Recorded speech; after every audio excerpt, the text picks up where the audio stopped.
Good evening and welcome to the Laughing Monkey Music Show. Today I'm Gary Numan. How are you? I'm good, thank you. Very good, actually. Well, I'm glad we could do this. I've been a fan for well, most of my life. Actually, yeah, for part of my life since obviously your first, well, the big single I heard Cars and then went back and heard the other songs. But I followed you through my life and different things and different music, and I've enjoyed the journey of your music because you've really gone on like different paths, I'd almost say. You've never stayed locked in to a certain style. Each album, I think you've changed a lot, and you're continually growing. Well, I, I think something changed more than others. Like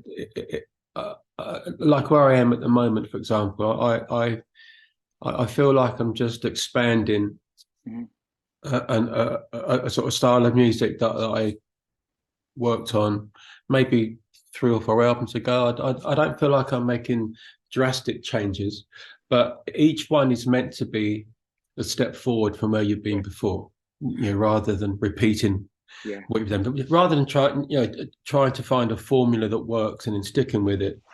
I've never wanted to do that. So as each album's come along, regardless of how well or not they've done, the idea with the next one is to try to mhm, just move forward a little bit. I think in some respects, the fact that I'm technology driven in a way, the electronic music is has a very sort of symbiotic relationship with yes, the advances in technology. I think in that sense, it's easier for people like me because you're being fed new sounds and new technology pretty much every time. As each new album comes along, like with this, I'm just about to start the next one. I spent an entire day just downloading new instruments and new software for it. All of which are amazing and can do things that they couldn't do 2 or 3 years ago when I made the last one. And so the first few weeks of recording an album is just sitting back going, "Wow, listen to that." Haven't heard that before, and then you add that to your own experimentation, your own search for new sounds. I still to this day walk around recording little things that I hear, little noises,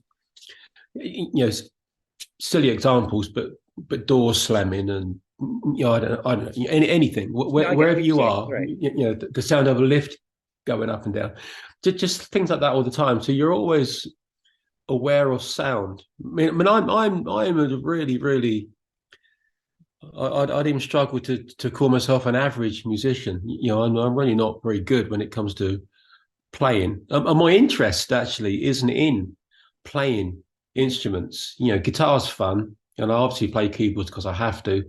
But my interest Which is, is a funny statement, you being known as a synth guy. yeah, I know. Just like a means to an end. It'd be like I know. It's a funny though. carpenter waxing lyrical about a particular saw or screwdriver. I don't Right. really give a shit about what makes the sound. So I'm not a champion of synthesizers but my interest is in sound. Um, and I don't really care too much what makes them. So if I can set it a synthesizer or a virtual synth or whatever, which are the most usual things because there's so much Right. capacity there, capability there to make sounds. But it doesn't have to be that. It can be whispering into a microphone. It can be, taking that bottle and squeezing it and seeing what noise comes out the top of it. I'm just fascinated by sound and always have been. So I see myself more as an arranger of noises Mhm. than I ever have a musician. I know plenty of musicians, really, really good players, and I'm really impressed by that. But I'm not one of them. I've got a really good ear for sounds and noises and finding a way of making that musical, which is a Right. different set of skills, really. I think, and I think two things in that, as I told you prior to the show, yeah, having autism, I've always looked at things a little differently. And to me, I always felt you were more of a musical storyteller in a way. This is how I've seen it. And so when I hear and I do think the past couple albums have been different. I think sonically for you, you're almost like your first half of the first part of it was almost like with you being a pilot. Your music to me was like it felt like it was very visual, and you always were out in the open. You had nothing on your back, so you had no boundaries, but you were sharing it, everything you were seeing and visually just pushing it out there. I do think these past couple albums, it almost feels like instead of like a visual overview, it feels like you're in the story now, and like from an author, and you're sharing a story as you go through it. That's how Yeah. I feel. Like that's the kind of change I feel like hearing your music and your lyrics, and even the sounds in your music feels like it's telling that kind of story internally. Now, I mean, that could just be how I feel hearing your music, but it does feel like very. That's the only change I hear is like how it feels like you're much more part of the story now, and you're sharing it more than telling it. That might, yeah, it's possible. The storytelling side of it has always been very important to me. Right, right from the very beginning. Right, right. I've always been fascinated by as something I go back to fairly regularly. It's an interest or a fascination rather um, with the human condition, where we're going, Mm. what we're doing and where it will lead to. Pardon me, the last album was definitely that. The one before Savage was definitely that. Oh, I think those are obviously What? your two best albums. I love those. Honestly, those are just like seriously, like you're probably two best for me at this Yeah, point. I was pretty pleased with those two actually. The one before that was called Splinter. That was a more personal thing. That was more about me because I had a whole 2 or 3 years. I got diagnosed with depression and I was dealing with that. And that album I wrote as a vehicle really to help me get through that and out the other end and Mm. to explain what it was like. So that was a very personal sort of thing. But generally speaking, I'm telling stories about where I think people are going and Right. usually how terrible we are and why we don't deserve to be here and all Well, that yeah. sort of science fiction kind of, well, not science fiction, but is that maudlin kind of miserable look at the future. Self-reflecting, I think, and I think when I say personal, I don't mean personal as everything, every lyric and every album's about you. It feels like it's just more personal, like it's relatable and more of an in your face of what's going on now for everybody. Like when you read a book and you don't see the video or the movie, you kind of put yourself in that spot. Uh-huh. It's easier when you hear your stories; people can really relate to it. I think, especially with your lyrics, and I try and this is to I try to from a lyrical point of view. Obviously, that's your main vehicle in a way for telling the story, or mhm. the worries or concerns that you have about whatever it might be. With me, it's mainly people. Musically, and I think that's why the last two or three albums have been better. I've started to see the music more like a soundtrack album for a film that was never made. Mhm. And so I'm writing the lyrical content of what the film would be, but nobody's actually filmed it. So the music has had to take on a slightly more filmic um, element, if that makes any sense. No, So I think so. Yeah. I think possibly that comes from the way that I write. I definitely I always write the music first. Lyrics are very much the last thing to be done. Oh, really? Uh, yeah, and the reason for that is that the the music is the mood. The music is the atmosphere of everything. That is what the song will be, and so when I'm doing the lyrics, I just put that track on and I just repeat it, loop it, and I sit there and let the feeling that music creates that fills you up. Hmm. That's all there is, and you find that the lyrics then start to come quite easily because you're in a sense you're describing or weaving the story that you need to tell within that mood, within that atmosphere that the music gives you, and it just seems such an obvious and more straightforward way of doing it to me, rather than writing something down and trying to make trying to make words fit is such a bad way of going about it. If you so, but before I do any vocal, for example, I will record I will record a vocal, but it won't have any words to it. I just sing noises and sounds that feel Okay. right, Yeah. and that gives you every sort of syllable that needs to be there and how it fits and how it flows from one section to another, and then I make the lyrics fit that but within the story that you're trying to tell. So it's I don't know why the last two or three have been particularly good compared to Well, I what's don't think the other before ones because aren't it's bad. I just think to me, as a personal, as a fan of all your music, because what's great, and I think you and other artists I can enjoy, like your contemporaries or people that you can really listen to artists, and maybe you're not, you can relate, is when you can put on something like a mix of it, of all the albums you've done, and they all Yeah, kind of fit, but they're all kind of, each song's totally different side by side, but the collection fits. And I think why it hits now more is probably where you're writing in your life. You're not the same guy that wrote easy for people that easy, cars or whatever. You're the guy that has you've gone through life. You see what's going on in the world around you. You're a smart man. You know what's going on. You have kids. Your kids are growing up in this world. You view this media coming at you, all of us, a million miles an hour every day. So for you as an artist to not have that reflect upon you, you'd have to be like closing your eyes and blocking it. You know what I mean? Everything you yeah, do, you absorb, whether you mean to or not. So these albums on some level are relatable without being like end of days type yeah. of feeling. That's the feeling I get. It just feels like it's to me. It just feels like it's very relatable, No, I and the think music's no, great. no, I do. I agree that to have lived a full and interesting life, which Yeah, mine has been so far, to have the children, which definitely changes the totally. way you see yourself in the world, but I think that the Asperger's thing, I think Hmm. being on the spectrum has a huge impact on not you know the world's coming at all of us. We're all inundated by media and experiences, and especially as we get older. You know, but I think the way that an Asperger's brain, well, I can't speak for all Asperger's, but mine, for example, the way that mine takes that in and processes it, and the things that it picks up on and is concerned about is not necessarily the same as what most other people would have. Right. And I think that gives me an advantage compared to most other people because there are emotional concerns. You know, my I don't process emotion as the same as other people at all. And I'm really aware of that, and it really worries me sometimes. My wife's dad died a few months ago.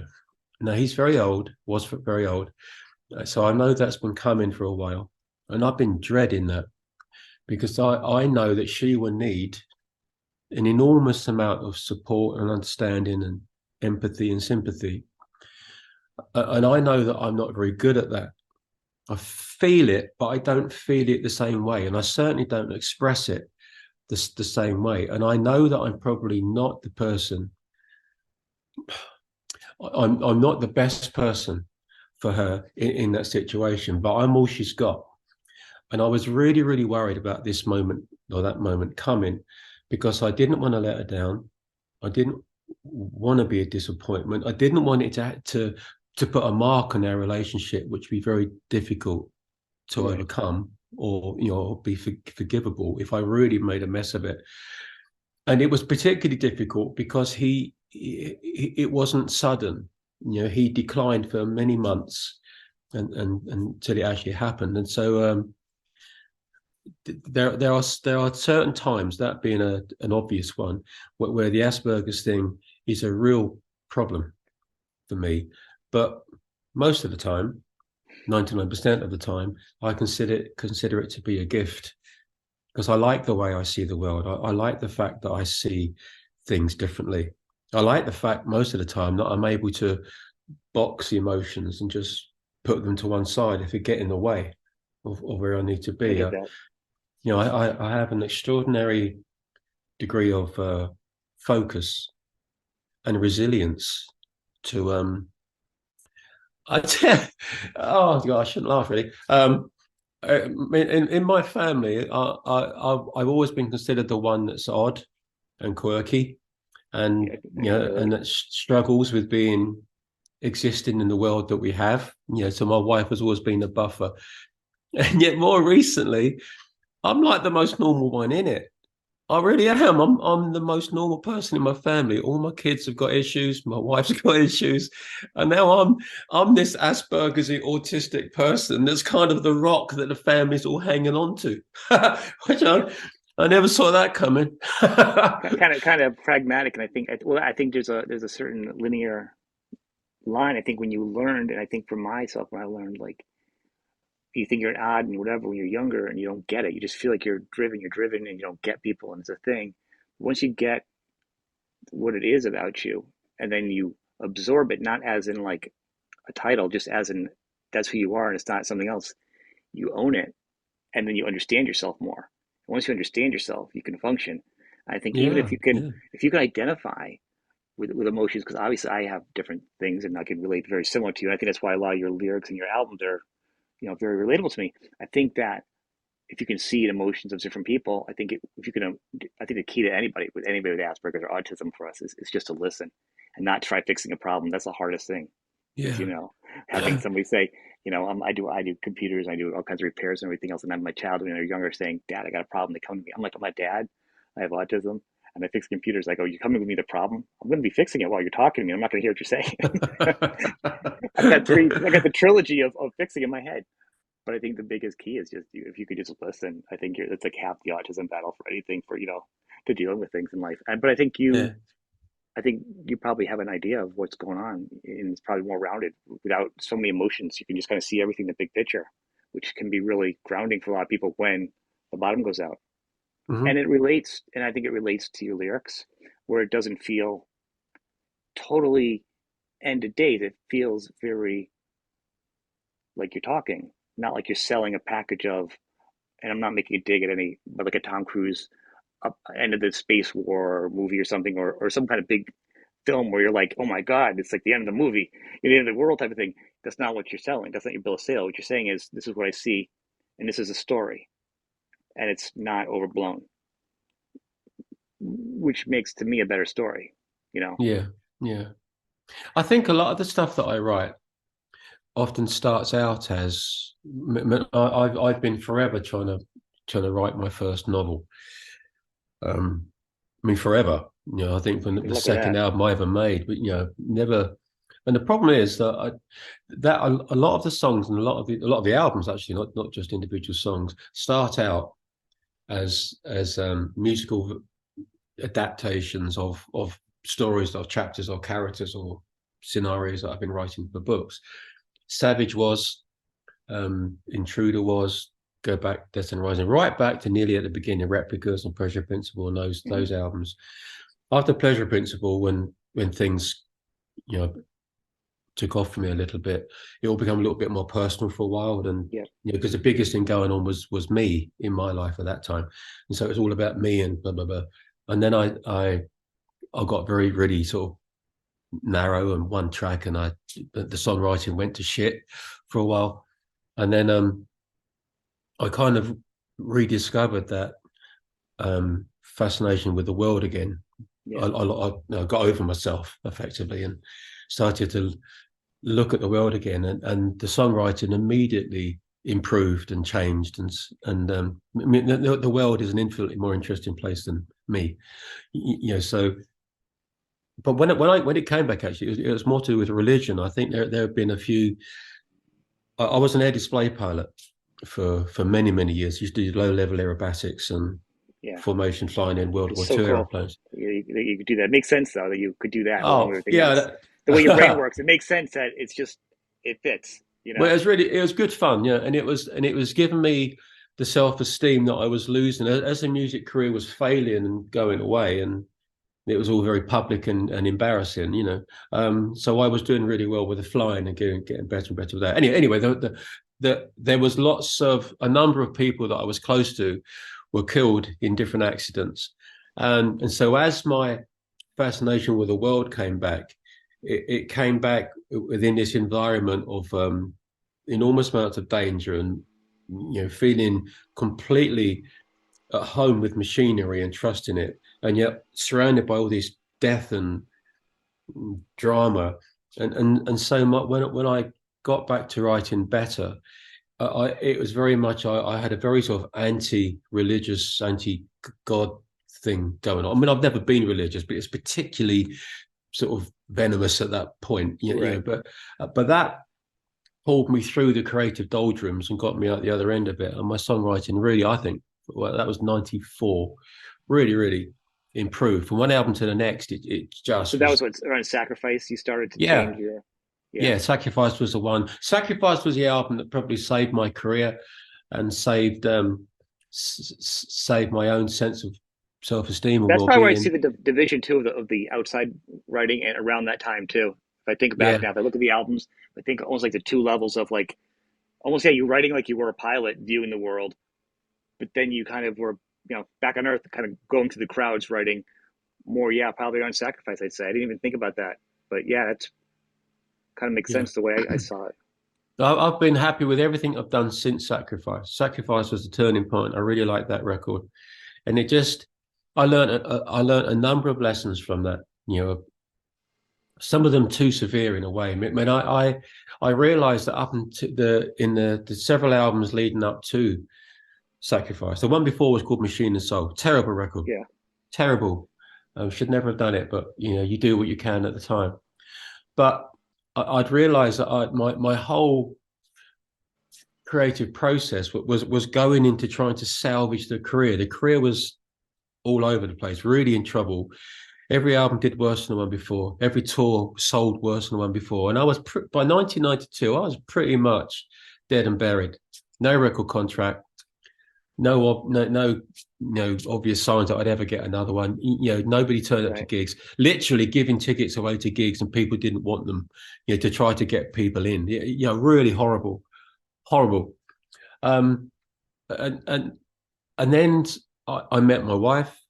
Um, we had long, long, long talks about why it was going wrong, and she had very different opinions to me, and we argued about that quite a bit. So quite a stormy start to relationship in some ways, but I began to understand what she was saying.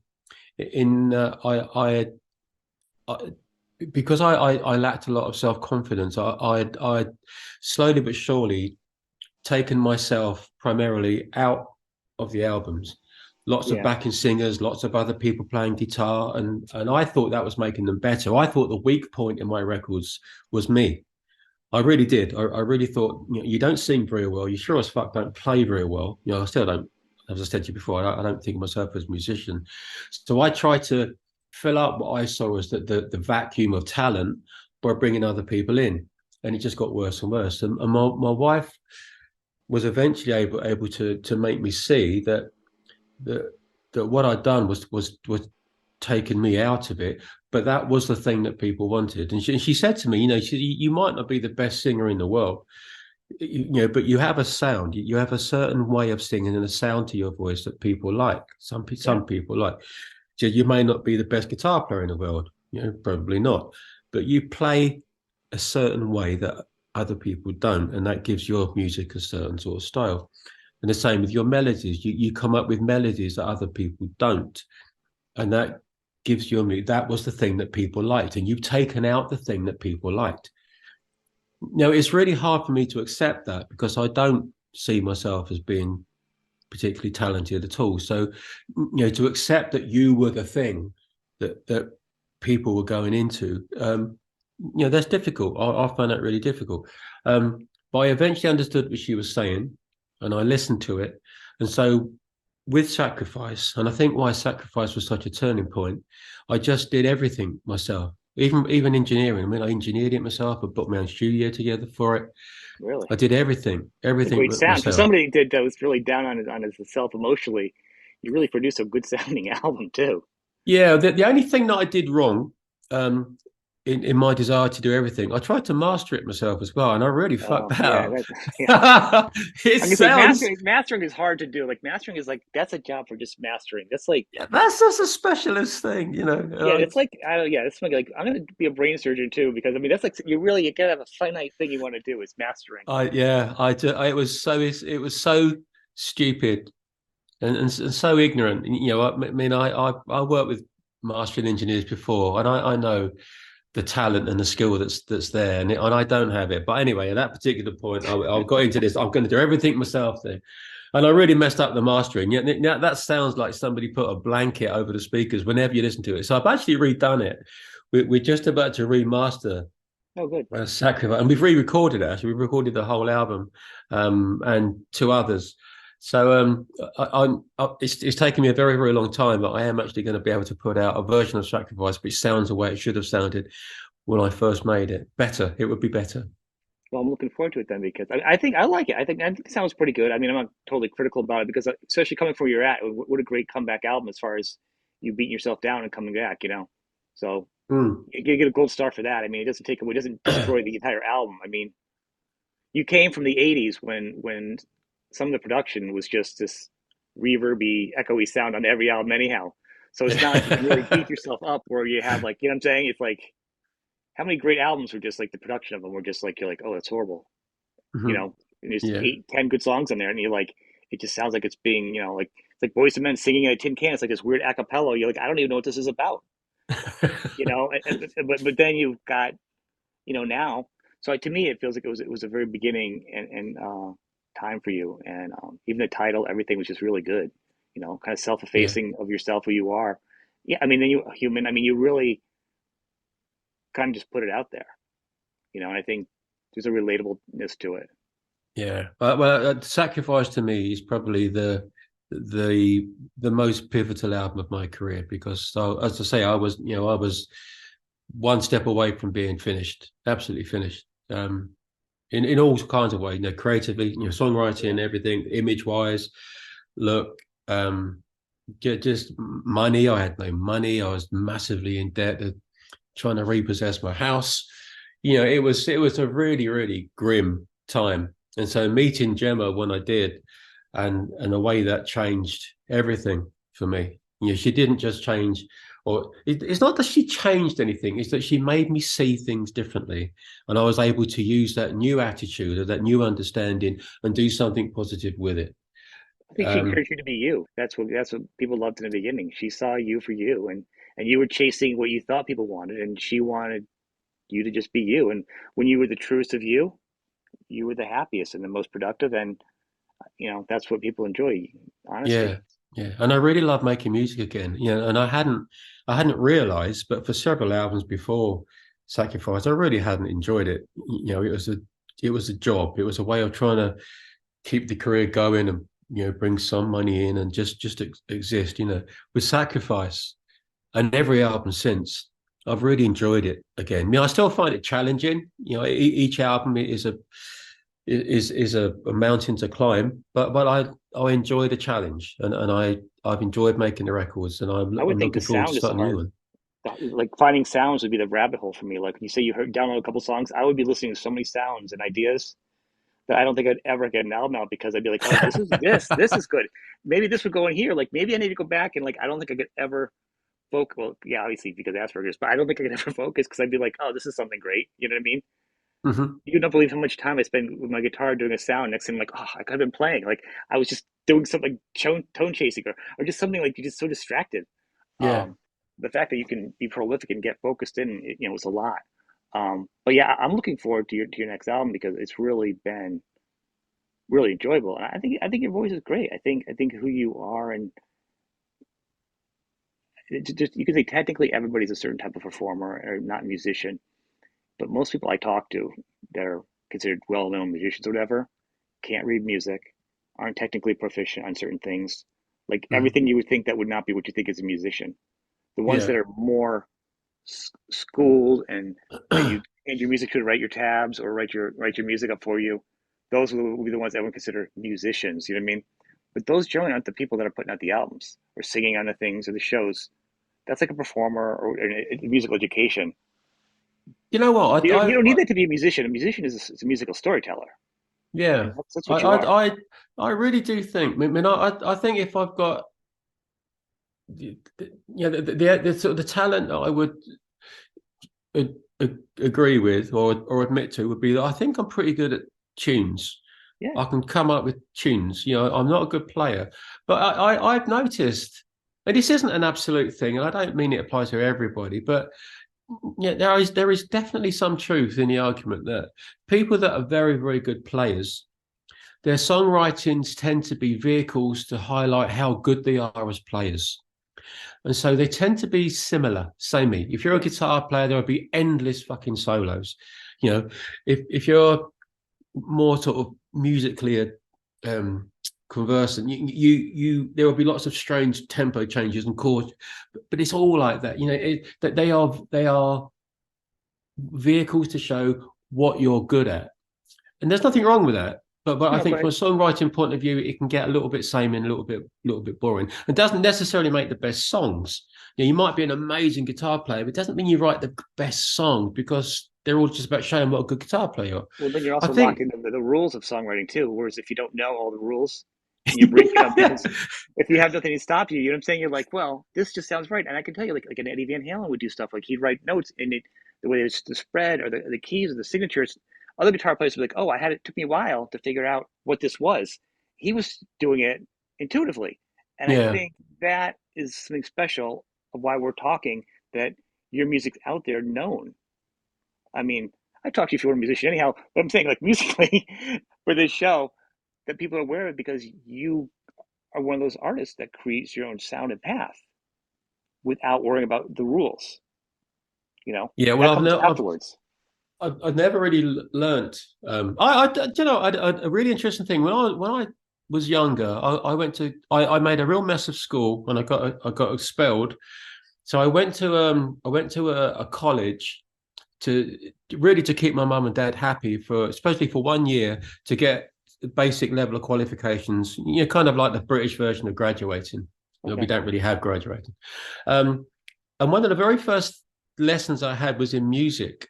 I did music and a few other subjects, 5 subjects, and we were told to go home and write this 4 part.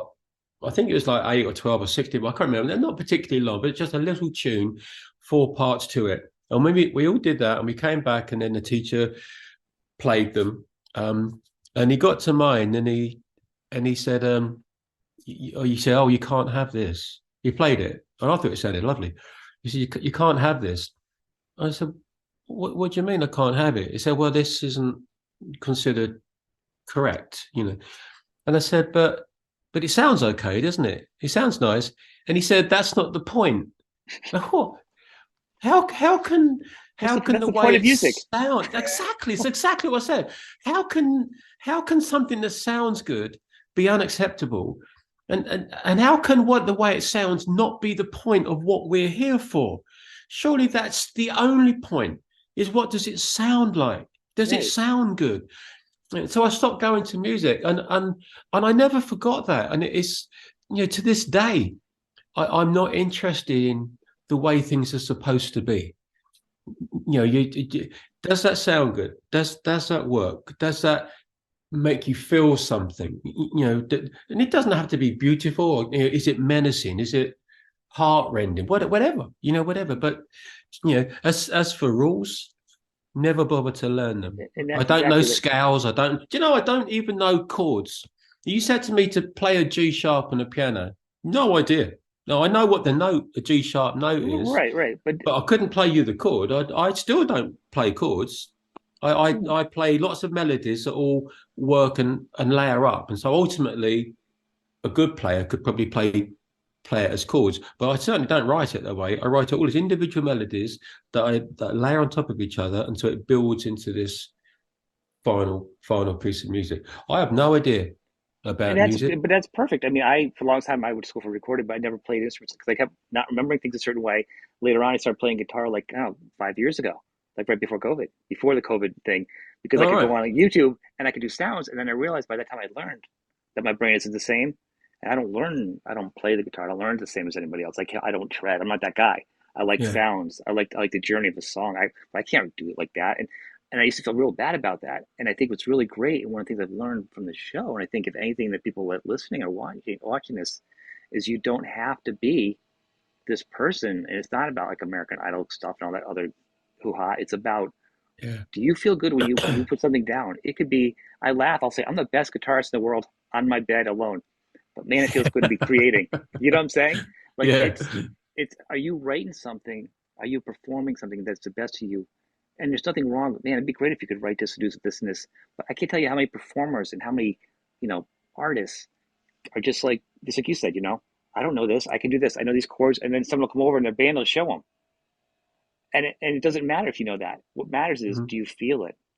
Are you enjoying yourself? Yeah. Are you being honest with yourself? So Yeah.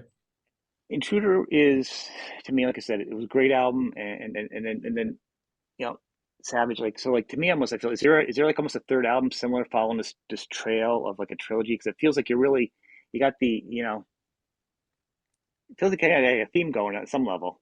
Is it just because it's coming out that way, or is it you just gonna see what happens when you write the album? Um, well, I know what the next one's going to be focused on. Um, I mean, I just look at as it comes time to write each one. In probably the 6 months or so before, I really need to start getting on with it. I like to leave a fair gap between albums because I don't want each next album to have remnants of the one before. So I like to clear my head of all those ideas and all those concerns, and I like to write it all down, get it all out, go out and tour it, and then not have anything to do with it for Okay, quite some time. And in that period, you then start to because touring, you're really in it, and it's a you're strange little living it. bubble. Know what I mean, you're not you're sort of cut off from the world in a sense, and you're just really focused on what you're doing. And then you finish all that, and you sort of get back home, and you just start to re-engage with the world again. No album to make, no touring to do. You just re-engage with the world a little bit, and you find that there's a new wave of things to be concerned about or issues or whatever it is. And I do like that sort of almost like that cleansing period between one album and the next, which is why I don't just jump straight onto the into the next one. I wouldn't want to see elements of Intruder appear on the next one. I Right. didn't want to see elements of Savage appear on Intruder. You need that gap to fill your mind up with different things. But the next one, the thing at the moment that I'm really fascinated by and horrified by in equal measure is AI, artificial intelligence, and because my interest has always been what's what would humanity become based upon this current worry. Savage was climate change. Intruder was about the world and the world speaking and how it Yeah. feels about us and how we don't deserve to be here. Blah blah blah. I actually think humanity is a mistake. I really do. I think I don't think we're supposed to be here, I think and AI is a good fit. that's what Intruder was about. Although it was the Earth, the planet speaking. The new one with AI, it, I, in this in a strange way, it goes right back to what I did in 1979 with replicas. That was about AI long before it was the AI that we understand now. But the handing over of decisions and of the running of things to machines, effectively Hmm. a different kind of intelligence. And in that scenario, what the artificial intelligence realized that the way to make the planet run smoothly was simply to get rid of the people. We were the problem, and that's what it was about. And here we are sort of 45 years later, and now the technology is actually real and it is coming. And so I wonder what's going to happen now with this. And so that's when I haven't even thought it all through yet and gone anywhere. I'm leaving that to when actually starting a record. But that's the concern, and that's the fascination with what's going to happen to us in the next 30, 40, 50 years. Where is this going as far as humanity is concerned? It seems like And it's it's driven by people that aren't as creative. Like, don't you think that, like, to me, like, I first get the phone, I turn off I'm not paranoid, but I turn off Siri and I turn off, like, I don't do recommendations even for like movies or songs, because I'm yeah, like, the beautiful yeah. part of the journey of finding anything, whether it's anything you think about or working and writing even, is using your brain. I mean, that's the best part about being a human. So if you take that out of the equation, and maybe the people that love that are the people that don't want to think and just want to go and, I don't know, eat their potato chips and stare at some mindless reality show that's not really reality. You know what I Yeah, mean? yeah, Maybe yeah. and maybe that's exciting. But to me, I want to be like, oh, listen, this artist, music's the example for this show, and then I like this type of thing, or I like this kind of food, and I want to try this kind of food with this person's recommendation, because there's a relationship. Just like things like food and music and arts are still very vibrant for people because there's still discussions, and whether it's arguments or disagreements or love, it's all the feelings are still there. Mhm. You start putting AI in there, it's gone. You can replicate something. Yeah, it's a funny picture of doing, I don't know, Morrissey Yeah. eating meat or something silly because AI art version of something ridiculous. But when it really comes down to it, you do not want that in your day to day. You don't. Well, I don't. I totally agree, and that's pretty It's the much killing of the. creativity, is what it is. It's the It, death knell of creativity. it's the destroying of the soul. We write. I'm quite sure that artificial intelligence will be able to make the most amazing music, the most beautiful artwork, probably write the most incredible books. All of that is probably going to happen, but what is it within those lyrics and within those films, within all those ideas that has always resonated with people? It's knowing that it comes from someone. It's someone's experience. It's you. If you recreate it, no matter how beautifully you recreate it, you've still taken out the soul of it. Right. And I think for a while people won't care about that. There'll just be all this amazing content out there which looks incredible, but there will come a point when people will miss the fact that it has no connection to their lives whatsoever. There is no experience being explained here which resonates with them, which I is hope similar to so. what they felt. I hope so I mean, too. to me, I'd like it to be like the AI is kind of like a lot of the big Hollywood films. They're like the blockbusters, and this movie worked out really good. Let's do it 5 more times. And it feels like the humor that this is canned, but it's a good action movie, right? Whatever, but it's always the same. That feels like that could be an AI movie.